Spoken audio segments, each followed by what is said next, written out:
Good day, sir. So today we're presenting the topic about divorce and abuse. What cultural and historical trends do you think have most contributed to the dramatic increase in the number of divorces in the Philippines and the Western countries today? So several cultural and historical trends have contributed to the increase in divorces in the Philippines and Western countries today.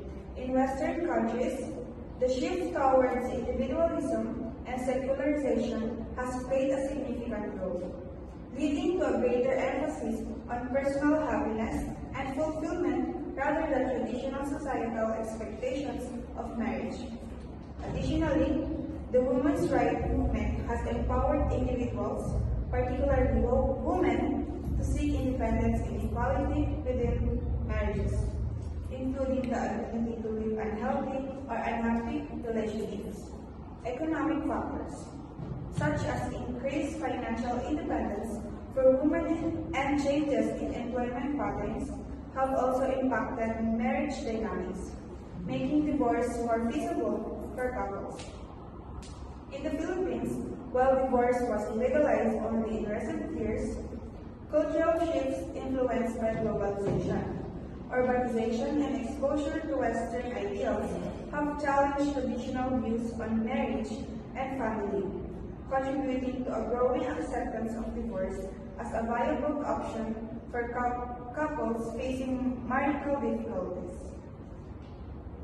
So second, do you agree or disagree with the statement that God is never pleased with divorce but views divorce as permissible under some circumstances? What biblical texts and principles inform your answer to this question? So it says in Matthew 19 verse 9, I tell you that anyone who divorces his wife except for sexual immorality and marries another woman commits adultery. So Jesus allows divorce in cases of cheating, recognizing the pain and need for resolution in difficult situations. So in the Bible, Jesus talks a lot about how people should treat each other, especially in marriage. He says marriage is a special promise between two people meant to a lifetime, like a really strong bond. But Jesus also knows that sometimes things get really hard in relationships. Some people make bad choices that hurts others, like cheating. Jesus understands how much pain it causes when someone breaks the promise and betrays your trust. So he talks about divorce too. He says if someone cheats on you, it's okay to end the marriage. It's like he's saying, I understand it's hard, and it's okay to leave if you need to. Jesus knows that when trust is broken, it hurts a lot, and sometimes it's best to stop the hurt and move on. He's saying it's okay to take care of yourself and find peace, even if it means getting a divorce. But Jesus also wants people to try really hard to work things out and forgive each other. He wants to remember that love and forgiveness are really important in relationships. So, the story of Hosea and Gomer reinforces the principle that while divorce may be permitted in cases of marital unfaithfulness, forgiveness and reconciliation are also encouraged. It emphasizes the importance of love, compassion, and faithfulness in relationships, mirroring God's own love and faithfulness towards humanity. So while Jesus allows divorce in cases of cheating, he also encourages people to try to fix their relationship if they can. This shows us that even though God doesn't want divorce, He understands when necessary to protect people from more pain and help them find healing. Jesus cares a lot about people's feelings and wants them to find happiness and peace in their lives, even in tough times. While divorce may be permitted in cases of marital unfaithfulness, as mentioned in Matthew 19:9, God's ultimate desire is for reconciliation and restoration in relationships. So while divorce may be allowed in certain circumstances, it is not something that brings pleasure to God, who desires the well-being and flourishing of His people and their relationship. If abandonment were considered a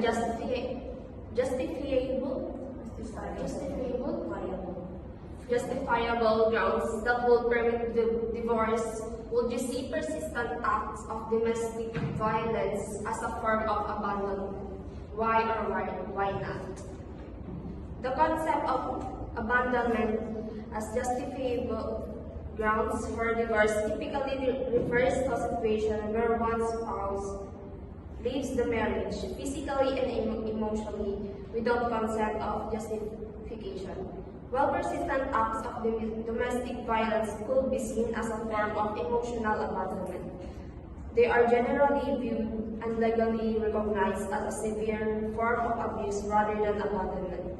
Domestic violence involves a pattern of coercive control and physical harm, which can have devastating and long-lasting effects on the victim's well-being and safety. Therefore, while both abandonment and domestic violence can lead to the breakdown of a marriage, they are distinct issues that are addressed differently within the legal framework of divorce laws, and protections for victims of domestic violence. What advice would you give a woman who is caught in an abusive marriage relationship? Leaving an abusive marriage is a courageous and difficult decision, but it's essential for your safety and well-being.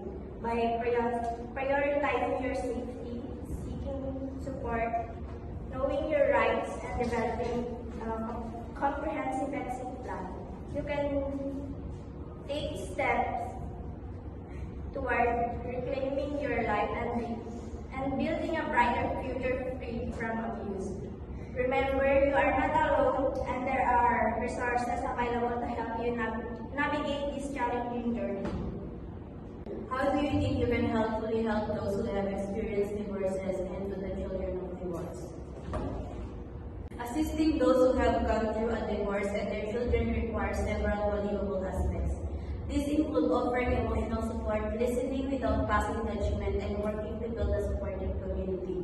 Allowing resources like legal aid, support groups, and counseling can also be helpful.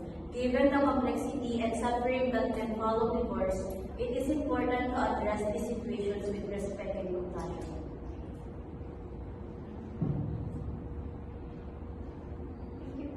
Thank you very much. Thank you, sir. Freedoms of